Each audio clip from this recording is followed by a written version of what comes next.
Hello everyone, Sess right here. We are still pursuing the merchant who is causing riots among the refugees in Ul'dah. We've chased him up to the dispatch yard where he seems to be hanging out here. Alright.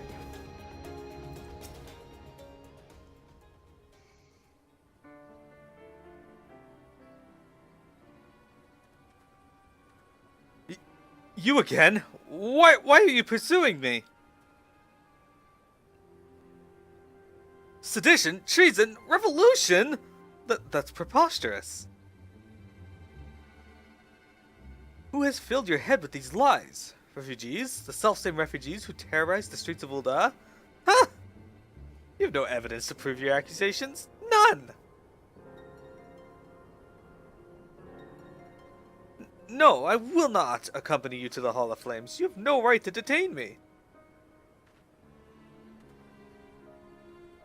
For the sake of argument, let's say I did do the things you claim. Surely you don't think I give a Kikern's arse about politics. It was business. Only business.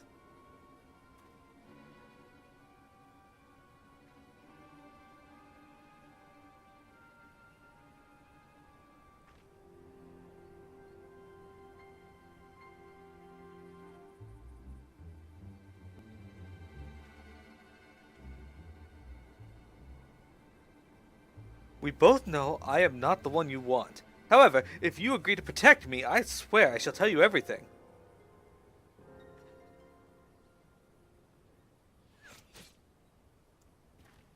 Well, so much for that.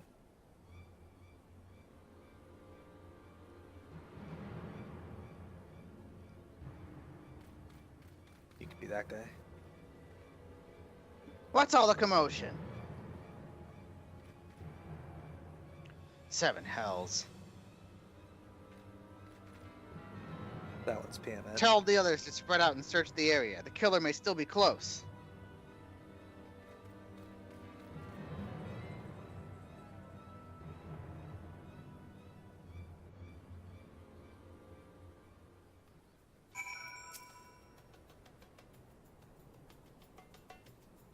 Hold, adventurer. I would know more about your relationship with the victim, as well as the events leading up to his death. This man was responsible for the recent riots. Mayhap we owe his murderer a debt of gratitude. In any case, it is obvious you are not the one we seek. You may carry on with your investigation, Scion. Man, that guy got fucked up. Time to whisper go our way out of here.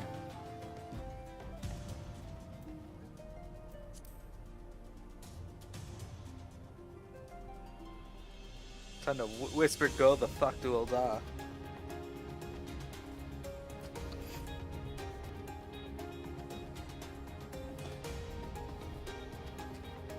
But as for your question, yes, I really like this mount for a few reasons. One, it's cute. Two, you can't get it anymore. Also, it has the ability to fly if you can fly with it. That's true. Then again, Squirms also has the ability to fly eventually. And it does levitate, which is pretty cool for a mount. Indeed. Banana Bobana just ran by. If ever you're watching this, that is an excellent name. Alright, Sully, you ready? What news, Lieutenant Prentice? Where is the merchant? Murdered? Damn it all to the 7th hell. He was not simply murdered, Lieutenant. He was silenced. Too many knew his face, and he was ready to divulge his secrets. Do not despair, though. We may be closer to identifying the true orchestrator of these riots than you realize. Alright, let's see. Let's get the Even Star earrings. Revolution. Alright, Swift has a message for you from General Raban. The Flame General left word that you were to proceed to the Fragrant Chamber as soon as you returned. He wishes to discuss your recent discoveries, as well as the results of our own investigation. Master Alphinaud has already been informed and should be waiting for you outside. Pray proceed to the Royal Promenade with all haste and speak with Bartholomew. Funny thing is, you voiced Bartholomew as well.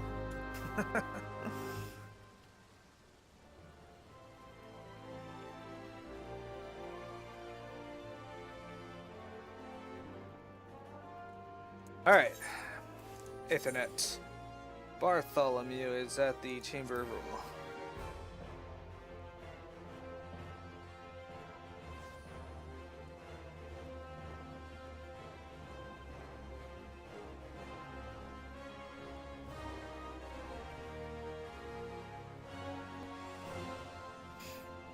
Alright. Here we go.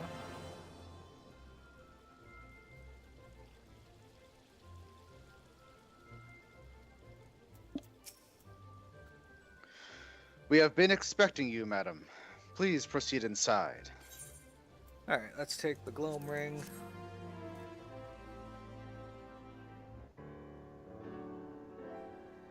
Commander Swift has kept us apprised of your recent Voiced. activities. You've made great strides towards quelling the violence. Despite our best efforts to determine what provoked this uprising, the truth continues to elude us. Have you uncovered aught which might shed some light on the mystery?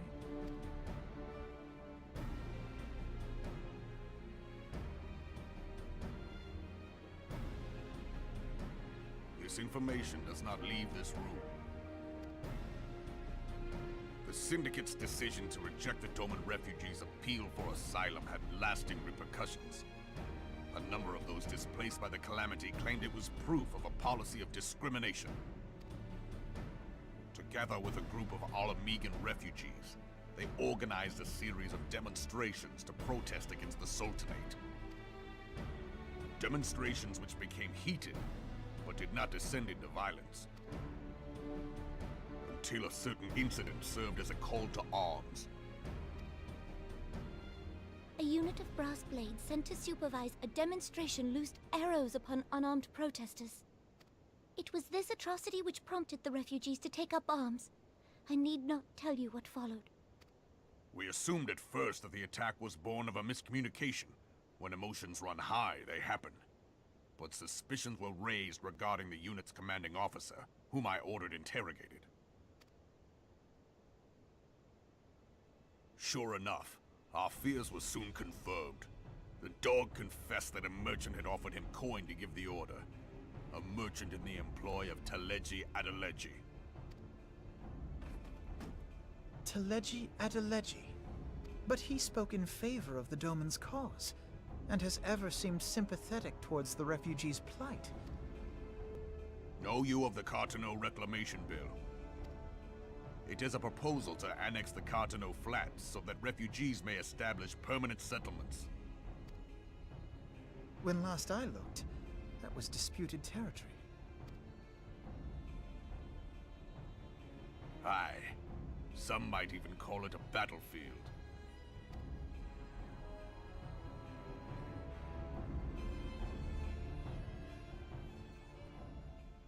The destruction wrought by Bahamut was greatest at the Carteneau Flats.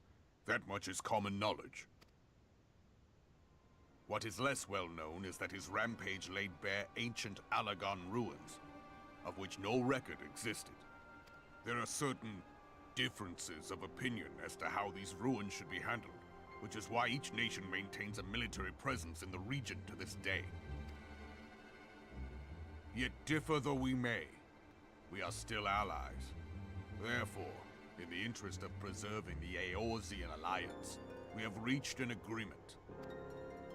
Any conflict which may arise during the course of military exercises in the region shall have no bearing on relations between our nations.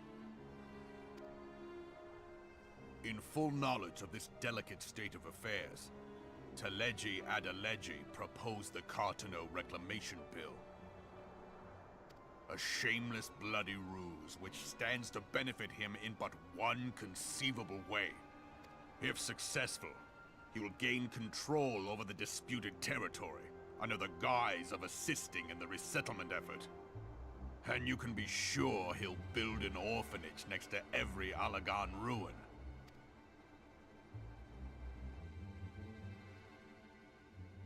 The man would threaten the unity of the Eorzean alliance and risk countless lives for personal gain. He walks a path all his own, independent of any faction and beholden to none of his fellows on the Syndicate.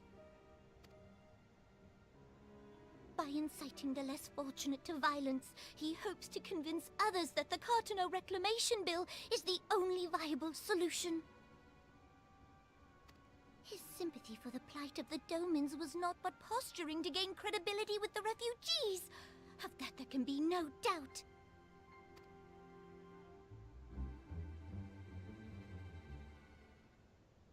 Forgive me, but what could possibly motivate Teleji Adeleji to go to such lengths? What is so special about these ruins that he would risk his position on the Syndicate, and, most likely, charges of treason against the Sultanate?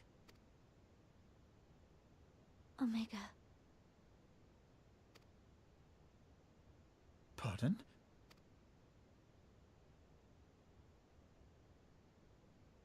An Oligon monstrosity, not unlike the Ultima weapon.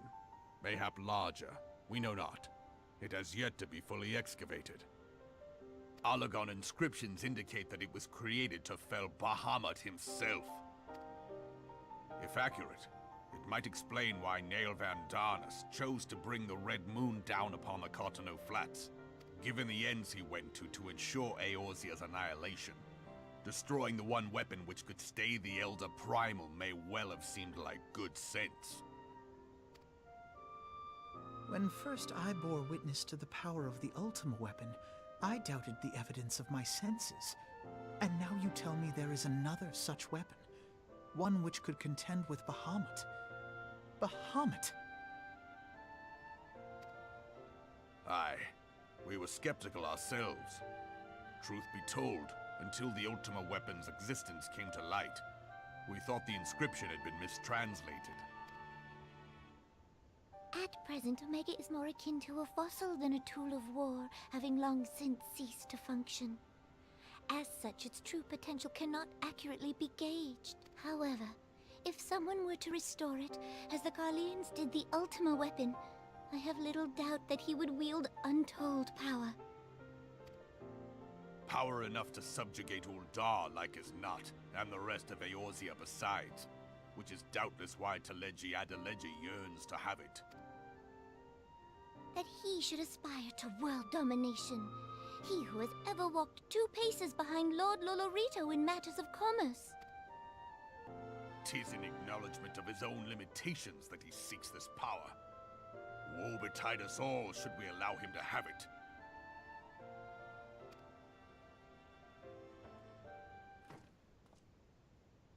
Pray waste no time chasing rats. Only a fool would believe that secrets can be kept in Uldar. It would seem the implications of the Sultanate's refugee problem are rather more far-reaching than we assumed.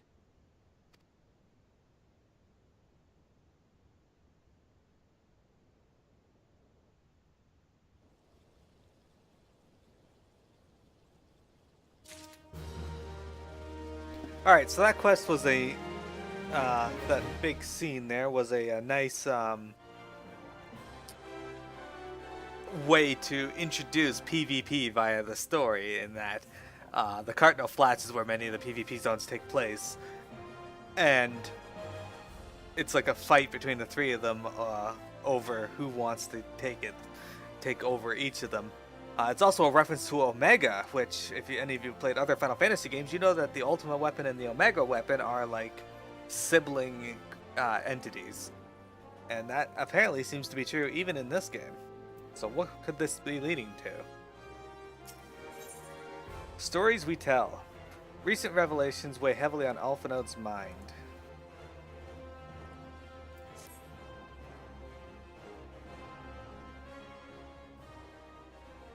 I should be glad to know the truth, and yet, the thought that all this chaos was the product of one man's lust for power sickens me. How long do you think they intended to hide the existence of Omega from the Scions? That they even felt the need to do so is most troubling. It would be in our best interest to learn more of the military activities in the disputed territories. You are, of course, the Scions best suited to the task, Lieutenant Prentice. do take a moment to visit the Hall of Flames and make inquiries as the earliest available opportunity. Blech. Begone, whelp! This is no place for children!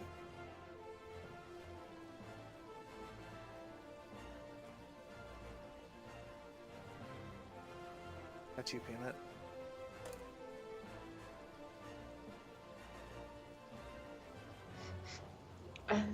I'm sorry.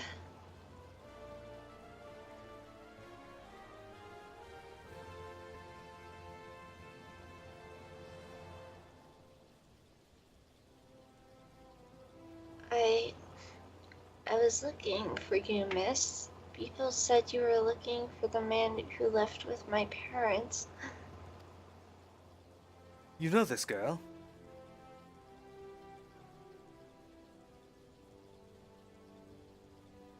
So he visited Stone's Throw as well. I see. Did you find the man? Were my parents with him? They were not, I'm afraid. However, I can think of several places that they might be. If you like, we can go and look for them together. Really? You'll help me look, mister? Of course, but first I must needs finish speaking with my friend. She's telling me a secret, you see, and no one else is allowed to listen. Mayhap you could wait for me by that pillar over there. We require but a moment.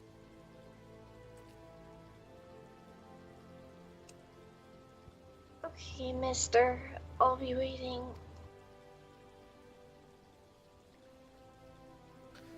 I'll take it to the quick stand. Mayhap a Momodi will know what to do. A legion of Galleons, an Aetherstaff Primal, even dealing with an Ascian would be preferable to this charade.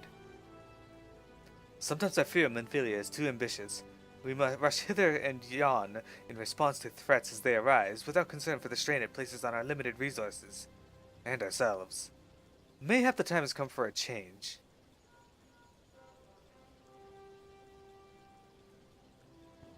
Miro, this is Menphilia. I know this is sudden, but I must ask you to return to Reverence Toll with all due haste. The situation in the 12th Wood has taken a turn for the worse.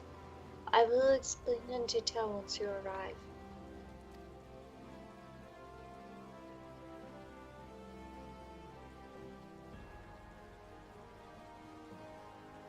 The Twelveswood?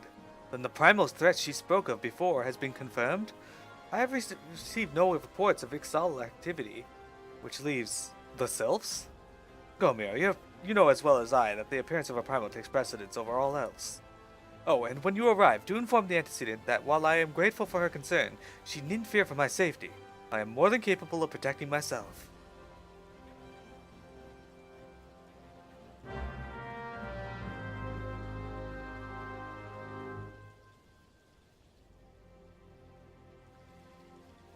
Alright, viewers, let's head over to Mordona. Hey, there's the fledgling dodo.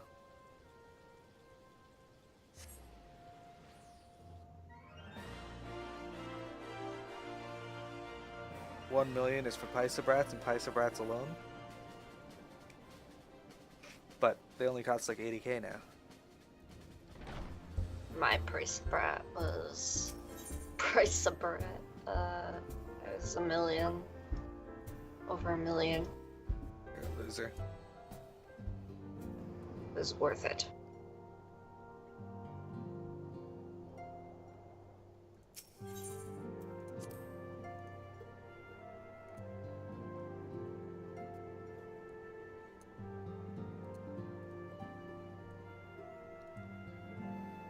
Alright, sharing screens. Serpent Herald, okay. I am come on behalf of the Elder Seedseer to petition the aid of your order. The antecedent has been apprised of the situation. Alright, Menphilia, you ready, Piamet? It is a relief to see you healthy and hello, Mira. The latest news from Ul'dah was most disturbing.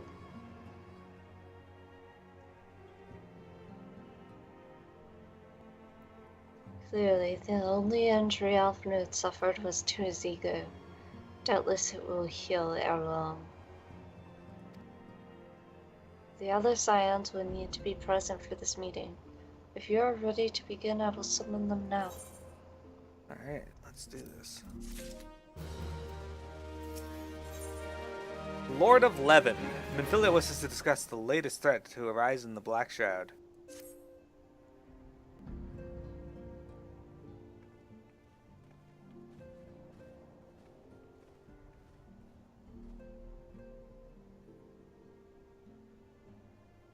Guess it's not voiced. No.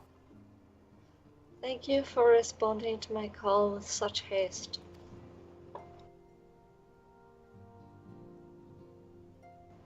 Rest assured, I should not have summoned you were it not urgent. To business, then. I have received some most disturbing news from the Order of the Twin Adder. They have reason to believe that the Sylphs may have called forth a revered guardian, the Primal Ramu.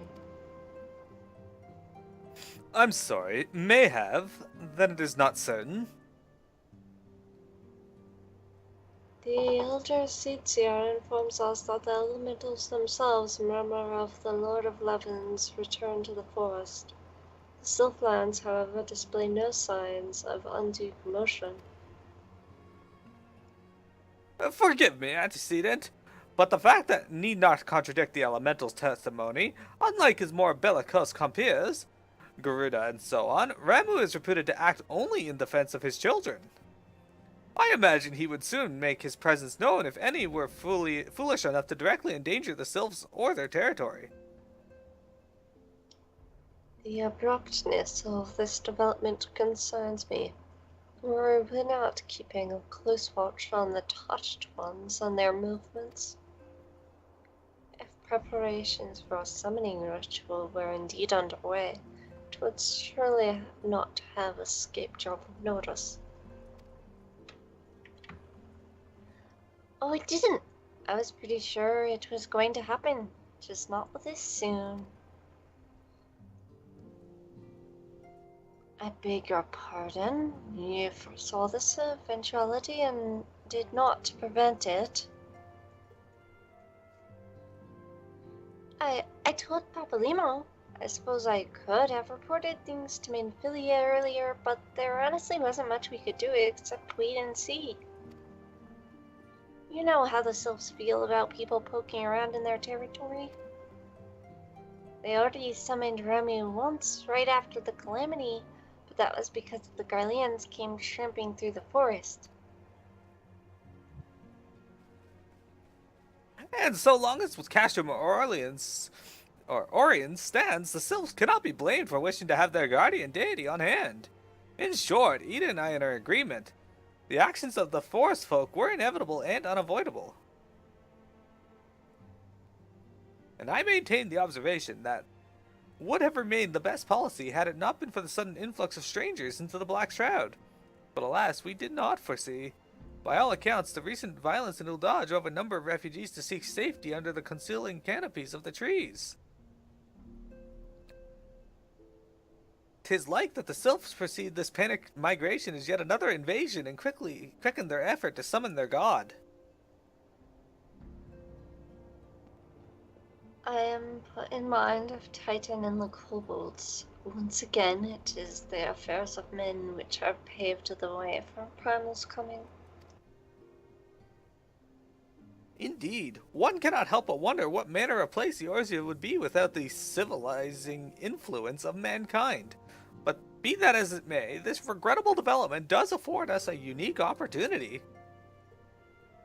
Miro, through your dealings with the Sylphs of Little Solace, you once succeeded in preventing an untimely conflict with Gridania. I wonder, might one who has treated with the Sylphs so fruitfully in the past not achieve a similar success with their patron deity? If Ramu can be convinced of our intentions, it may be the first step to breaking the cycle of primal summoning.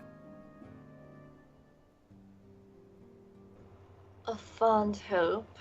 Were such a thing possible, we would not have been at war with the beastmen since time immemorial. But maybe this time we can...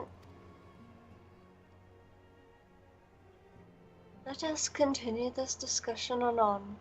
We must needs first consult with the nation most affected by Rama's presence. The Elder Seedseer has requested your personal involvement, Miro. Free report to Commander Hilo at the Adder's Nest as soon as you are able.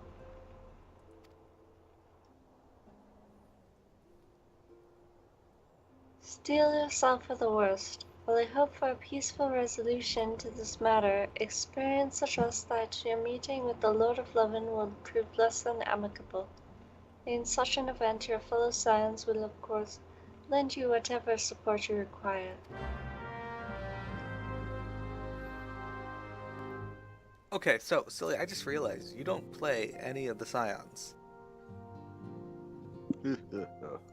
So, from now on, I'm passing Urianger off to you. So that you voice at least one of them, and he's the least spoken of them, so. But the best spoken. Oh, also the hardest to voice because he speaks in fucking riddles. Yo, I can He's handle basically Shakespeare any Silent day. Bob. He's basically Silent Bob, yes. Alright, so we're going to Gridania where Silly actually voices Olo as well. That's true. Versailles Olo. At some point this coming week, I need you guys to assist me with Zamail Darkhold and Brave Fox Long Stop Hard mode.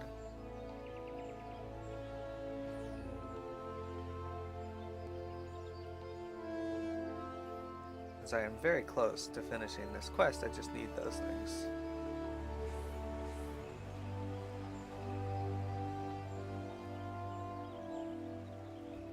Alright, here is Versailles Orlo. Mirror of the Scions, your arrival has been most anticipated. The appearance of a primal is ever cause for alarm and unease.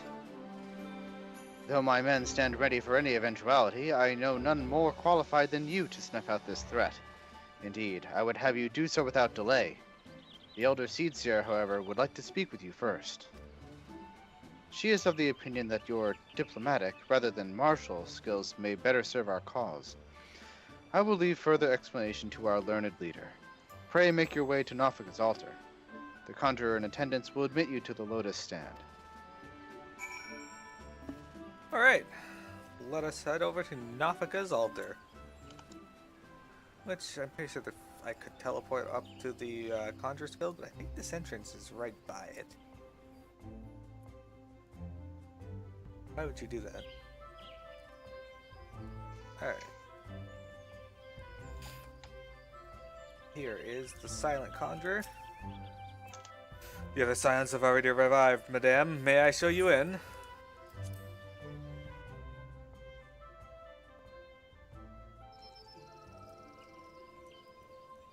Alright, that's why,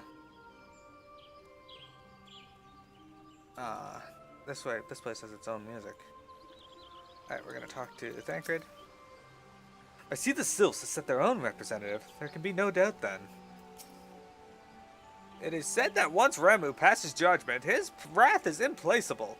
It would be best to conclude this discussion ere Gridania and its people are placed upon his scales.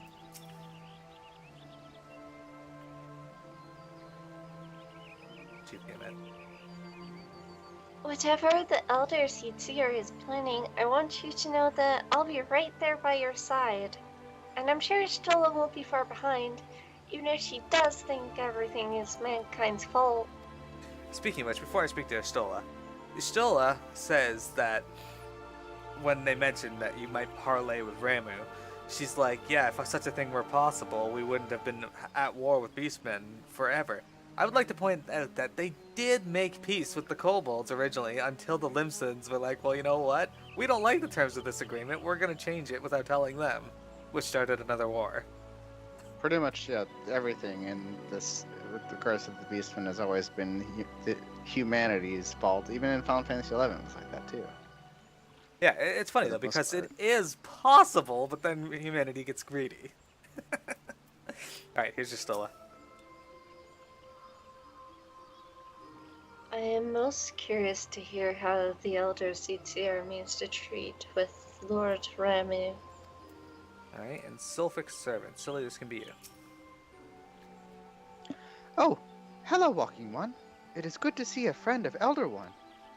And Kanisana. This might be voiced. Scions of the It is. Seventh Dawn, on behalf of the people of Gridania, I bid you welcome. Your presence is of great comfort to us all in these days of uncertainty. I summoned you here to share tidings of a most urgent nature. But a short while ago, the great elemental spoke, and his voice was clarion in its intensity. Ramu is returned unto the forest. Scarce had his words ceased to echo in mine ears when we were visited by an emissary from Little Solace.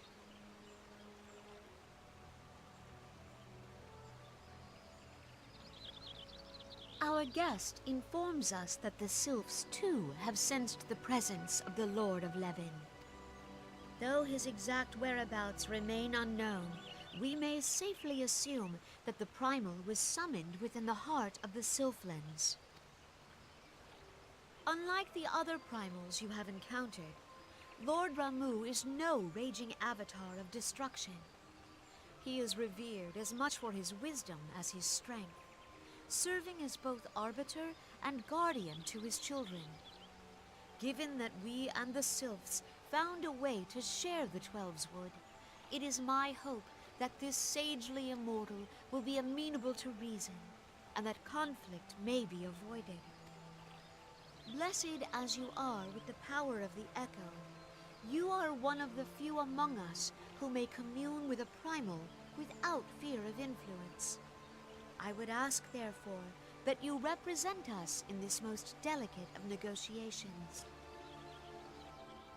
The Twelves Wood has suffered enough.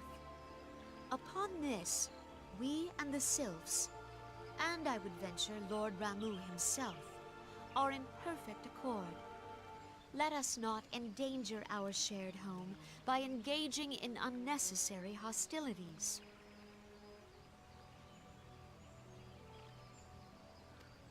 Dear friend, I beseech you, safeguard the peace which exists between our peoples.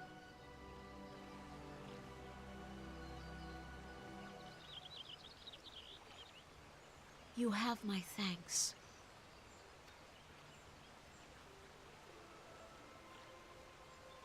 Pray make for Little Solace, then. A member of the Order of the Twin Adder awaits you there. He will advise you on how to find the Lord of Levin. An ill wind blows through the forest. Yet, it is not only the Twelves Wood that flinches at its coming. All the lands Vaorzia shiver in dread anticipation.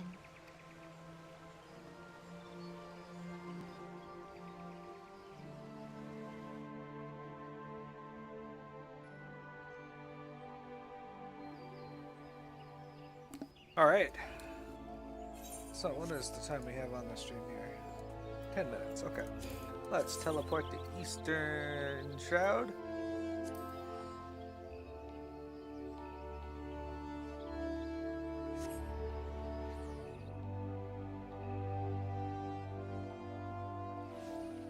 Alright.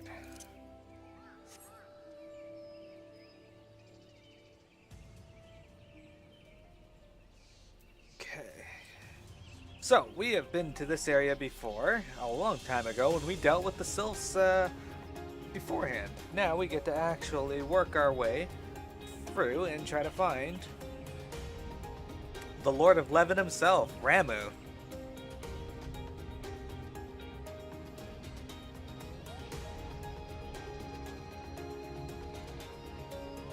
Alright, so should it be just up here? Yes. Silly, you can voice this guy. Mirror of the Scions, I was told to expect you. I understand that you go to treat with the Primal Ramu himself, and an unenviable task, and one that shall be made all the more difficult by the interference of the touch sylphs. With the aid of the scions and the inhabitants of Little Solace, the Order of the Twin Adder will enter the Sylphlands and do what can be done to clear your path. I shall brief you on the impending operation once you are satisfied with your preparations. Alright, let's take the Gloam Choker and talk to him again. A Sylphland Sting. The Serpent Lieutenant is eager to explain the details of your foray into the Sylphlands.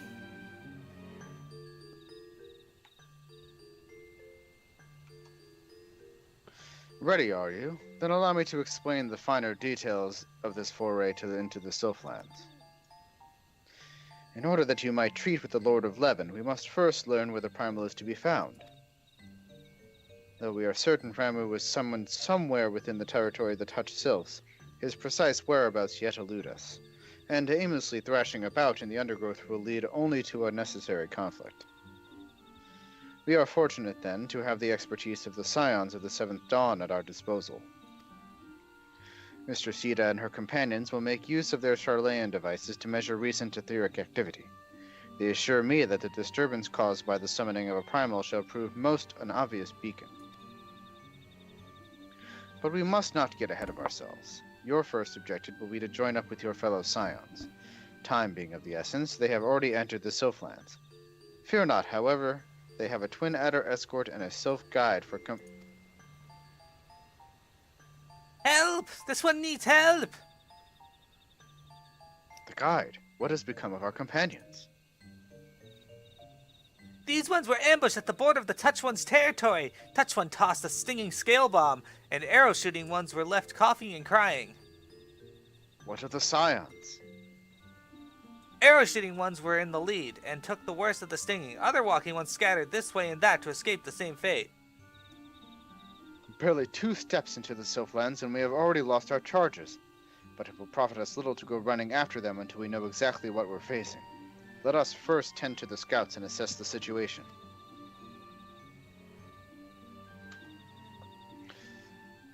I'm pretty sure you were Camuxio, silly. This one has cleansing water for walking ones. Splash it over arrow-shooting ones and rinse away the stinging scales from eyes and nose and mouth. My thanks. I will leave this task in Mearo's capable hands.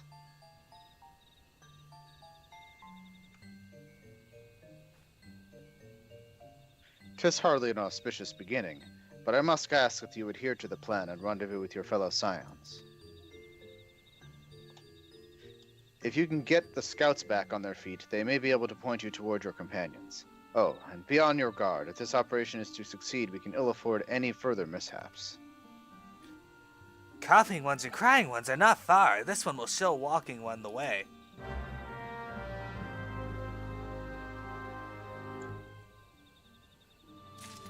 Alright, so before we get started on that, I'm just going to stop my recording and take just a moment's break here.